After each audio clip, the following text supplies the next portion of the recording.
Welcome back to Mastering Change. What if the standard model of therapy, 1 hour sessions once a week, just isn't enough? Today, we're joined by psychotherapist Priscilla Short, who's challenging the traditional approach to relationship and trauma therapy and asking if real change needs something different. She takes us inside the world of intensive therapy, a model that condenses months of work into just a few days. It's immersive, focused, and allows therapists to step fully into the relational dynamic. We talk about what happens when couples are given the space and pressure to move through discomfort instead of avoiding it, and why this model might offer more lasting transformation. It's a conversation about what therapy could look like when we stop playing by the old rules. I'm looking forward to this one. Priscilla Short, it's my pleasure to welcome you to the podcast. Thank you for joining us. My pleasure. I'm looking forward to it. Hi, Priscilla. As all of our audience and listeners probably now know, we start every podcast with a little card game. Esther Perel's card game, actually, as you know. And on these cards is a prompt. The idea behind the prompt is that it will lead into some form of narration story, which will help us connect to you and you connect to our audience. So I just got a little selection of cards here and I have no idea what's on them. I'm shuffling them now and I will pick the top one and we will go from there. My guilty pleasure is ... Oh, which one? Which one? I guess I could come. My guilty pleasure is choose my spaniel. The spaniel? Spaniel Ellie. I mean, I can do all the normal ones like wine gums in the car and all of that stuff, but my spaniel is my guilty pleasure. She's literally my time waster.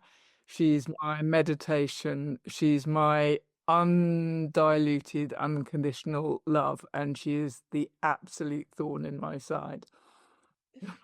I don't know. Anybody who's got a spaniel will know what I mean. I mean, she sounds great. I mean, I've got a cockapoo and I had a spaniel. I had a cocker spaniel before. I had Boo, who's my cockapoo. And yeah, I mean, they're just adorable dogs, aren't they? They are absolutely lovely, to be fair. She's learned to open the door, and so she sometimes comes hurtling into sessions. She can get her paw up onto the door handle. We've had to change it so she can't come in. I'm not sure that's so guilty, though. I mean, I don't think, Well, yeah, okay, so wine gums in the car then. I mean, like... Still seems very, very good in my kind of book. Like, that's... Come on, let's go deeper. Where else? Where else can we go? Oh, where else can I go? My guilty pleasure. It's something you wouldn't want people to know about. That's what we're trying to... It's something I wouldn't want people to know about. Yeah. But it's also kind of looking at what is guilty. Why should we feel guilty? I don't feel guilty. No, I don't do very much guilt. I think I've done so much freaking work. I don't really feel very guilty about virtually anything that I do. I could do whatever I want. It's like I don't do anything that I would consider illegal anymore. No. I mean, I think lots of the things that I would so I'm going to think about anything I might previously have felt shame about that I don't so much anymore. I've got one. I'm going to share my one. Go on, you do yours and it might stimulate me to think. One of my pleasures is often taking my children to ballet on a Saturday morning.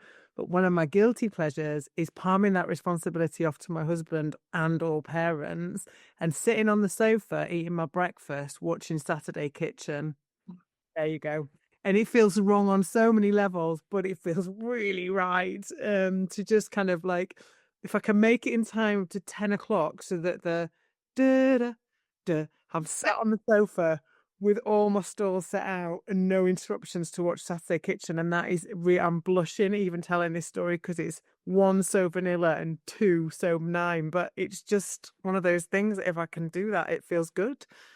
So that reminds me when there used to be a supermarket chain called Safeways. I think they got bought out by Morrisons and Waitrose. And there's one in Norfolk near where we live. And when the children were little, they had a creche and you could put your children in the creche. It was like this huge soft play thing for half an hour to do your shopping. And I used to drive there to stick them in there. And then I'd go and sit in the coffee shop and read some really trashy magazine and then go and pick them up again. And they'd always look at me because I'd kind of like, oh no, the trolley's over there.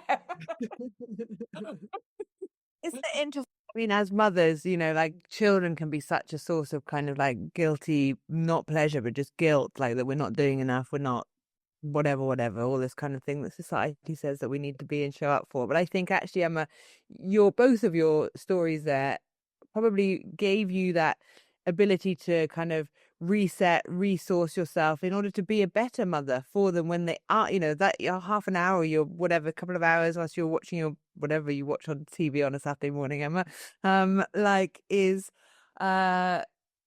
good for our children. And that's what I think we forget, right? Is that actually doing those things that we're calling guilty pleasures for whatever reason are actually beneficial for us. And that's why I think what you said, Priscilla, at the beginning is that we don't need to feel guilt. And I don't feel it anymore, because as long as if I can think about it properly, I realize that a lot of these things that I'm doing are feeding they're nourishing me. And that's the way I then show up better for those around me, my children included.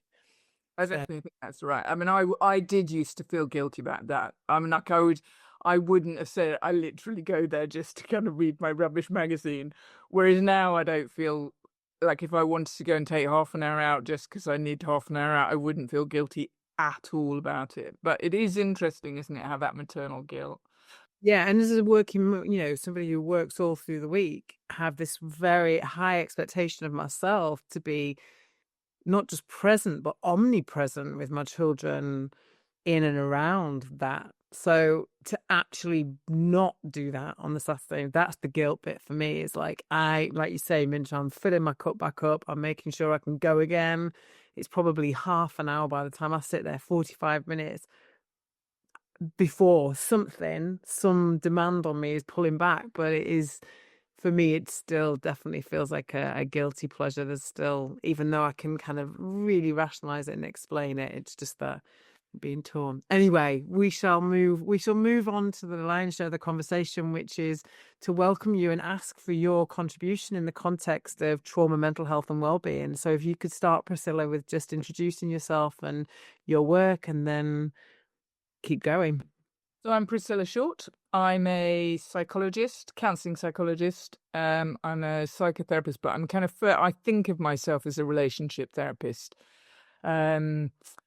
And I think that's because my first training was as a relationship therapist, and everything else came afterwards. I'm an EMDR therapist. Anyway, so I'm all of those things as well as all sorts of other things.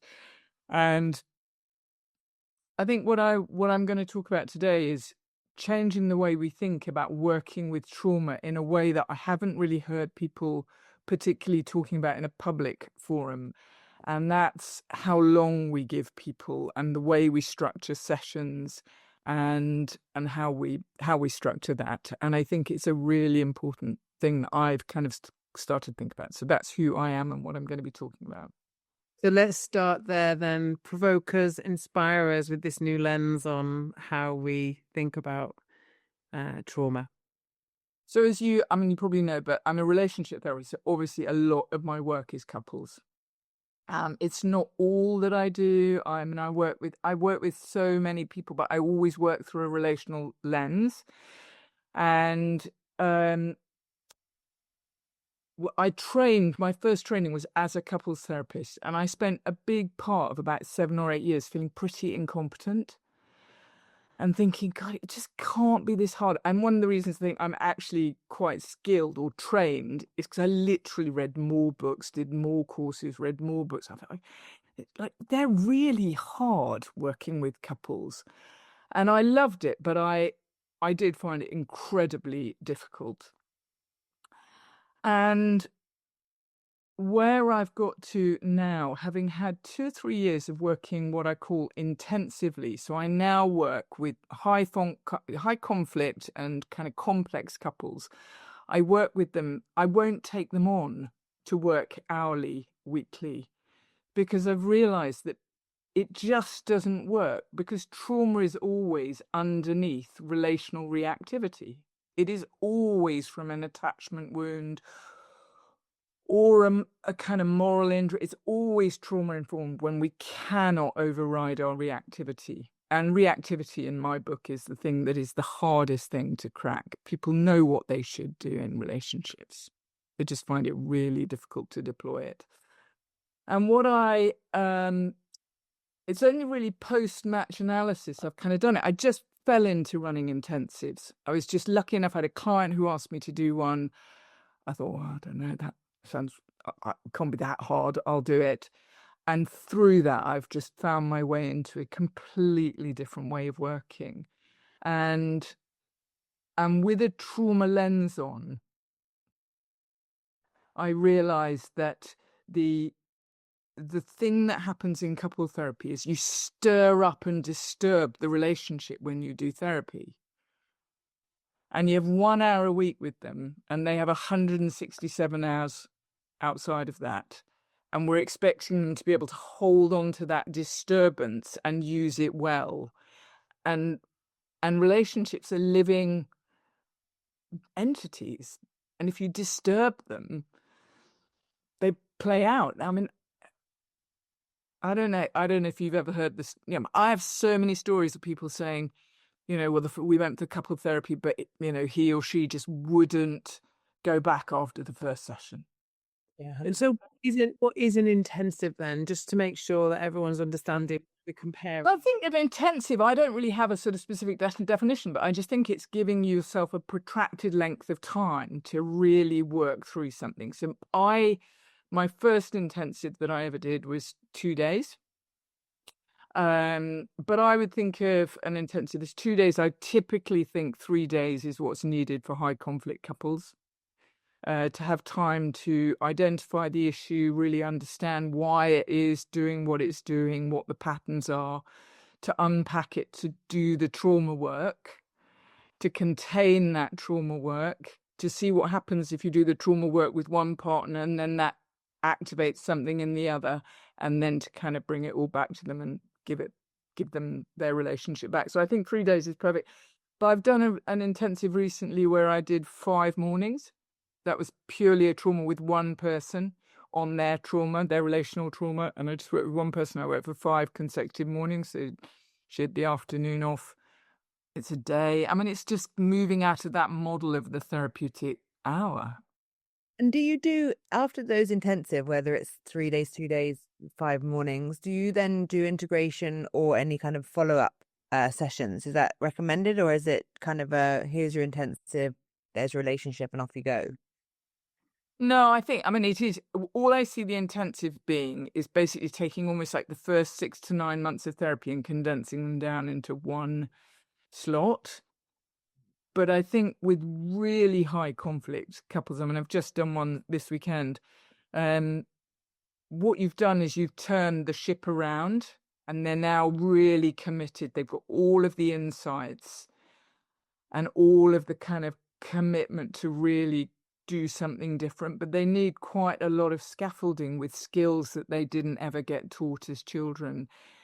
And ongoing trauma work. I think sometimes the reactivity and the attachment trauma, I think there is a need for that. And so I would say everyone is different. Some people can just go and do it for themselves and tap in every now and again if they get a bit stuck. Other people need weekly, probably not more than weekly after an intensive, but definitely need something afterwards to support that change process, because it depends what your work is in the intensive, and how much work somebody's done before, how much insight they have into why they do what they do. But yeah, definitely, good question. It definitely needs a lot of scaffolding afterwards and support afterwards. How do you take care of yourself in that process? Because an hour with a high conflict, you talked about the kind of intensity. Immediately came to me is, how do you do that? How do you go into a situation that's so weighted and it's heavy and exaggerated, and be with them in such a deep, invested, and there's a high expectation on you, not only to kind of bring the knowledge and the expertise, but to do the guiding and the facilitation over quite a protracted period of time. How do you manage that? So I can only speak for me personally. I know I call them intensives. John Gottman calls them marathons. Um, I find them the opposite. I find them so unintense. I find intensity an hour with client number one, an hour with client number two, an hour with client number three, an hour with client number four. For me, that is intense. I'm like literally doing that reset, in, out, get my notes out. Even though, that's an intense day. You get to the end of a day of, back-to-back therapy sessions. For me, that's intense because I'm having to drop into the 1 hour each time and get what's going on and then come out and do the same again. So for me, it's actually the opposite. I always start with a little kind of, not a ceremony, but I ask them whether they will, once we've worked out what we're doing, whether they'll invite me to be part of their relationship for the time that we're working together. So I kind of join them in it. I kind of step in to their relationship and I get permission to give them feedback about what I notice and what I feel, and to kind of work with them while I'm in it. And because I find it fascinating and curious, and I am in my kind of like, wow, if I wasn't here, what would happen now? Whoa, okay. Are you up for seeing? Because this feels horrible. Like, I don't know about you guys, but I'm finding this really horrible right now. Can we try doing something different in how you're trying to talk about this? So actually, for me, I find it the opposite. I actually find I've got lots of time, lots of space. I can sort of move about. We can get up. We can change the environment. I mean, I've done intensive. We've gone out for a walk because everybody's going a bit stir crazy. So for me, actually, it's the opposite. It's intense in that you're going into the relationship, but I actually personally, and I would be really interested in other people's feedback at this, I think that for me, it's more intense to try and drop into somebody's relationship for 1 hour. And at the beginning of that hour, you say, how are you? And how's it been? And, how's it been since we last met? And then you've about 20 minutes of trying to really work with the relationship. And then you're getting it ready to sort of package it back up again so they're safe to go for the next 167 hours till you see them next week. So actually, for me, it is the opposite. They probably call the opposite not intensive. So I don't know. There should be another name for it. Yeah, I think it needs a rebrand to be because it makes it. Yeah, it sounds like really hard work when you say the kind of intensive. It feels like. I agree. Where you've described it is actually, it's a real privilege to be able to sit in that container in a prolonged way and be able to kind of be quite creative, like get people moving their bodies, take a break, be able to kind of curate an experience that is unique and distinctive as the people that you're working with. Yeah, and even with John Gottman's kind of calling it a marathon, it doesn't sound easy, does it? I mean, I don't think it is easy, right? I think it is a lot of work in terms of like emotional work for the couple and probably kind of mental work for you whilst you're there, navigating the kind of nuances that happen in every different relationship. But I think it's not, as you say, an intensive, it's not a slog necessarily, is it? It's not a slog. It really isn't slog. And I think something that I hadn't really fully understood, and I remember being taught it when I did my very first relationship therapy training. But actually, there's research about couple therapy, which says that on the rating scales where people have monitored couples in weekly therapy, couples become more distressed. Their relationship becomes more distressed when they enter therapy, which is why we don't advocate going in if there's domestic violence, because if the distress goes up as couples start to really encounter how, what is going on in their relationship, obviously you want to screen out if there are really violent and abusive ways of managing that distress. But the beauty of working in this format is that you contain that. You don't have the first or second session and then they go home and all of that distress has come up and they're just left to deal with it. You've basically shaken it up, but they've got no containment.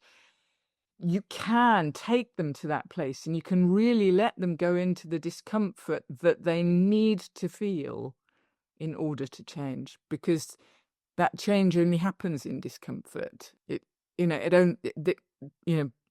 Discomfort is the only place that change happens. And so you can really, as a therapist, I feel really confident. I can take them into this really uncomfortable, what's going to happen if you don't sort it out? Oh, okay, you're going to split up. Wow, what's that? I can really kind of do that without then thinking, right, bye, I'll see you next week. Thinking, what is going to happen with that?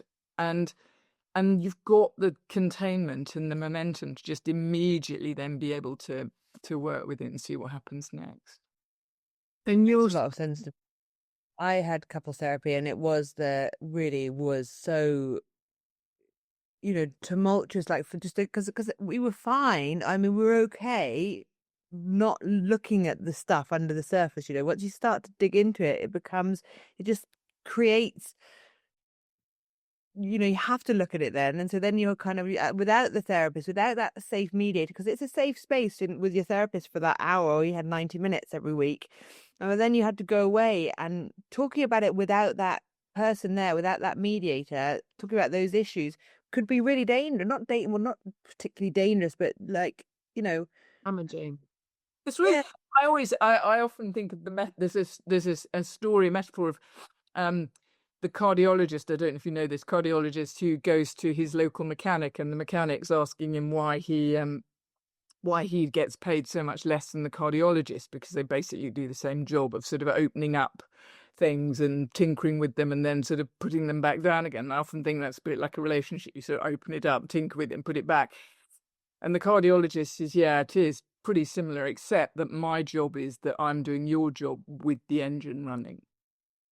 And that's what we do with relationships. The engine is running. The relationship is a living, dynamic entity, and it can change. We've all been in relationships, you're having a perfectly nice time, and there's something happen. It can change really quickly. So I think that kind of idea that you disrupt it and then you just leave, for me, it was what made sense of why couple therapy was so difficult, because I think as a therapist, you go very carefully because you're always aware they've got to go home. So you don't necessarily have the courage to take them where they need to go.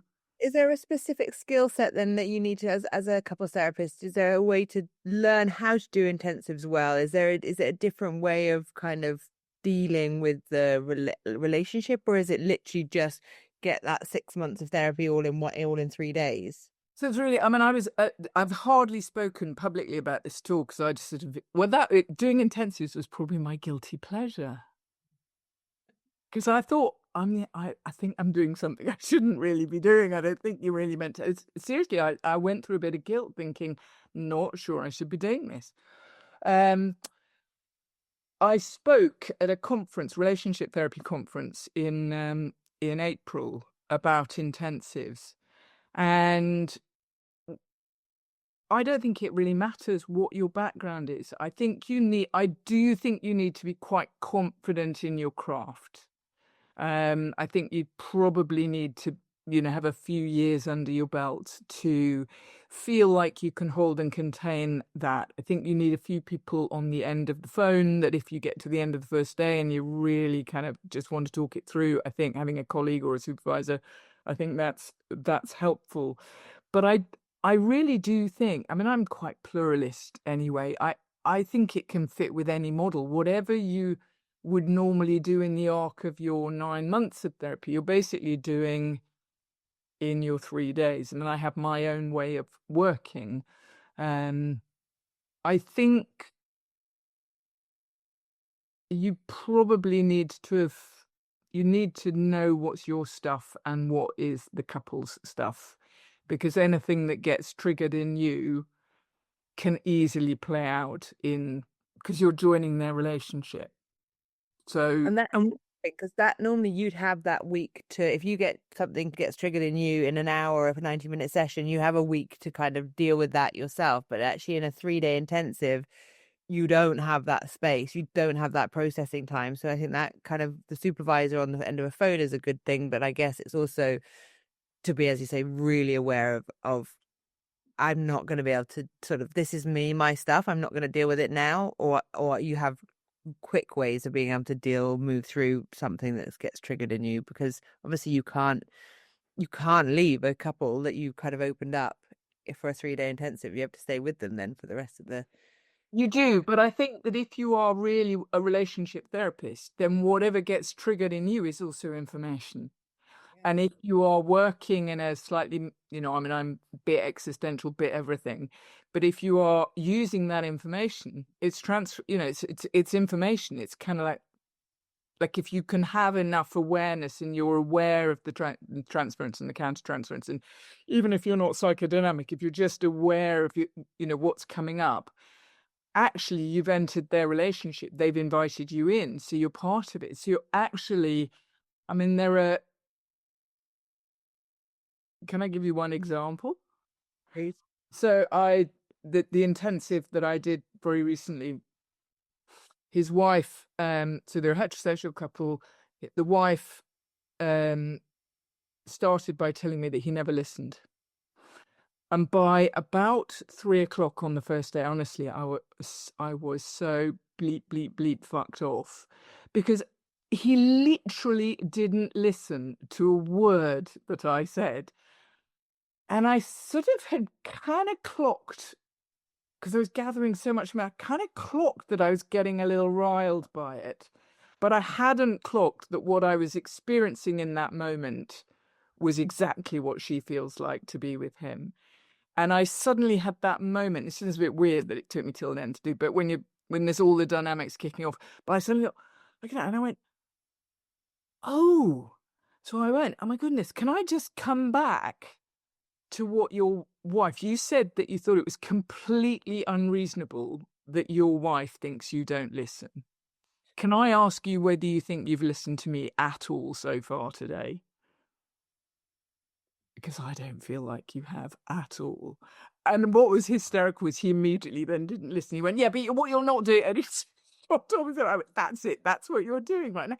So actually, I think so long as you have enough confidence and you've got enough awareness, actually what gets triggered and activated in you, like in any relational therapy, you can use it in a relational way. So I'm probably a bit less scared of that than I would have been when I was doing my first intensive. It doesn't actually end up being that big an issue, I don't find. So my understanding of couples therapy is that the outcome of it can be that kind of healing and that restoration and that reframing. It can also be a decision to call it a day and to move on with good intent, and does that happen in the same, so the same thing happens in that 2 or 3 day period that happens in the course of a 9-month journey? Yes. So I think the one thing I would say about an intensive is I always have an incredibly clear focus, because it's a huge investment. It's an investment of time. It's an investment of, quite substantial money, energy, effort. They've often had to get kids looked after, all that sort of stuff. So the focus is always what needs to happen and what is going to happen if that doesn't happen. And I always give them 3 options. I have yet to, I'm sure there will be more options or different options, but I always go, you're either going to separate, you're going to do the work and stay together and it's going to be better, or you're going to continue in this unbearable misery that you're describing as a choice. Like you're just going to carry on being miserable. At which they always said, well, we can't do that. That's why we're here. So you go, okay, well, that's off the table. But it's remarkable how many people don't like doing the change and don't want to split up. So they end up coming back to that. But I always have that focus. And it's a really good focus because I'm not there to choose for them. I'm there to help them see what changes they need to make and to encourage them and be with them to see if they can do that, but then also help them. And then I always come back to that same choice. I might come back to it if I feel like I'm getting a bit stuck. Of kind of how is this impacting which direction you're heading in terms of these 3 options, to see if that can act as a bit of leverage. But I always come back and we always make a decision at the end. And that's great. You're speaking about this in this approach in the context of relationship therapy, but relating it to trauma, because you're talking about behind all relational issues is unresolved. Yeah. Sure. And so your hypothesis or what you're working with is that we need to be thinking about working in this way more in the trauma field total, not just I really think so. So I do a lot of trauma work with my couples in front of each other. I think it is one of the most powerful and healing things that you can do, whether you do it with as EMDR or you do it as inner child work or somatic, whatever, however you do it. And the thing about trauma work, as you know, is it takes time. And if you're going to do trauma work in a relational context, you really want to see what's going to happen after that and to kind of stabilize and contain and bring it back. And I think that trauma work, it's really hard to do trauma work in short bursts for a lot of people, even if you're working individually. I mean, there's a group I'm a member of that's really getting going, which is an EMDR intensive trauma group, whereas actually instead of doing EMDR in the classic hour-long sessions is taking the intensive format and really giving a chance to sort of work through. And there's some really good literature to say that is effective. I mean, interestingly, with couples, there is research going back to 1987, which must have been swept under the carpet somewhere because we've just all accepted the weekly model, but there's research where they compared 14 weekly sessions of couple therapy with 14 hours of intensive therapy over 2 days. And it's not just in the immediate aftermath on their various rating scales of relationship satisfaction and so on, but even sustained after 6 and 12 months, the effect was different. I mean, That's a format. intuitively, that just makes so much sense to me. Is the way you describe the 1 hour versus the 167 hours, no, in any therapeutic intervention, because you open the box before, like you just said, you close it again, and yet the people are kind of ruminating and trying to make sense of what's happened. Is it an insurance thing? Like, how rehabs are like the first model because of... I mean, I think Freud was the originator of the hourly model. Is he? Damn, Freud. Got so much chance. And I think, I've done it. I did 3 years of a blooming master's and 3 years of a doctorate. Well, I never had a lecture once on how long you spend with your... It was just, like, it was so implicit that you just do an hour. Nobody ever made me think about it. Nobody ever said how long... 50 minutes, isn't it? It's not even an hour, it's 50 minutes. Well, that was apparently because Freud needed time to go to the loo.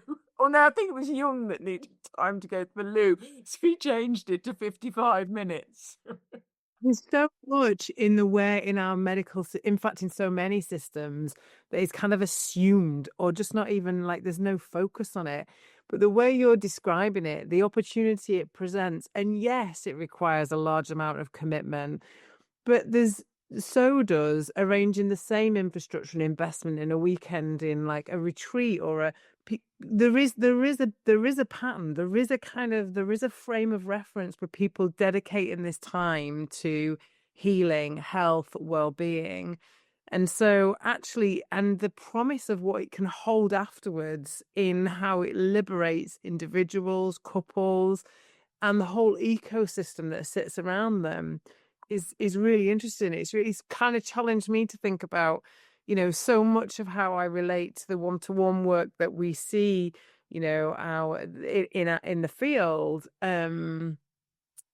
follows a particular model or pattern. And I do think that some disruption, some challenging of that, and some research to substantiate what that 1970s research should have indicated and what your experience has been in how it can move people forward in a much more efficient and effective, and for the therapist actually be less intense and perhaps more rewarding because you can see the speed at which you can move someone on. It's so rewarding to start with a couple who are nervous and they can virtually not speak and they can't certainly, all the usual. And then by the end of it, to give their relationship back to them with hope, and within 2 or 3 days. And I think because a lot of these couples, they've got kids. I mean, I think there is a sort of almost like an ethical, not an ethical in a kind of, but there's an ethical thing. Like, actually, if it's going to take a year and you're going to be in misery and you're going to do stop, start,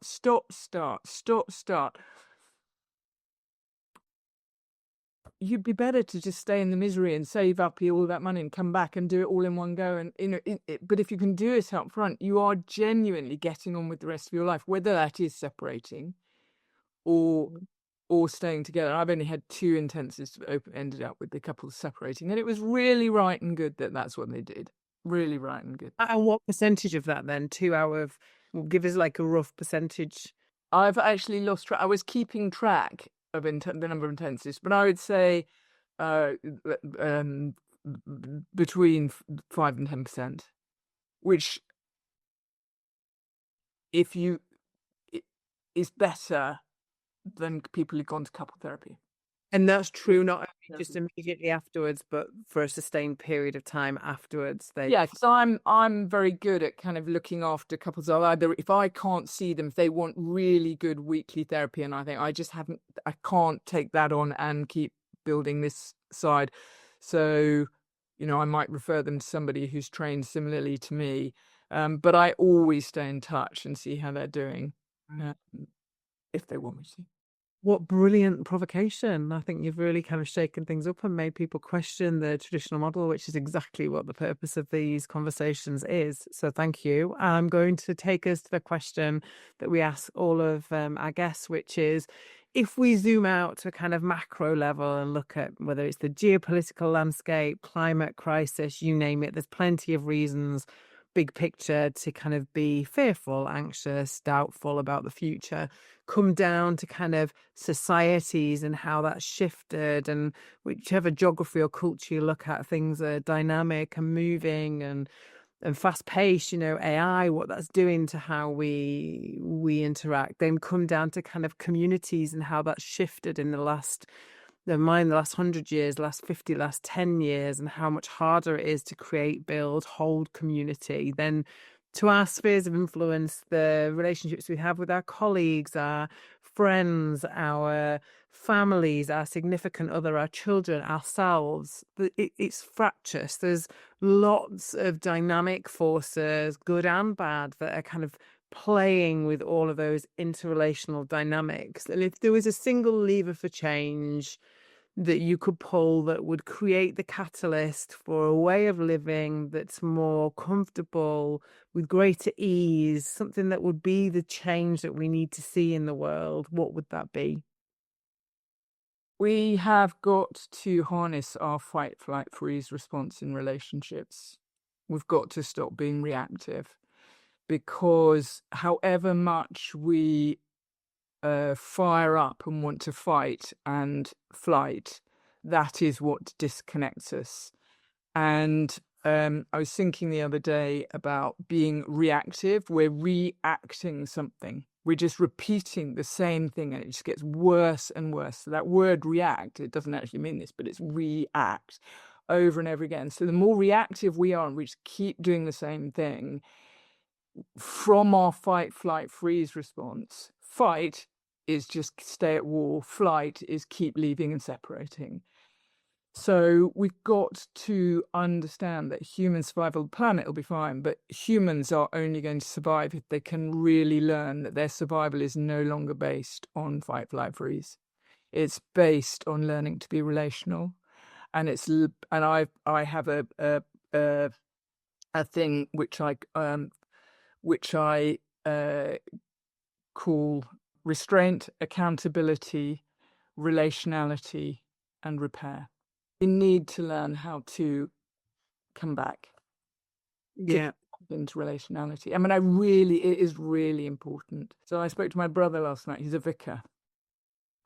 And he was really upset. He'd just come back from seeing somebody who he was preparing for a funeral.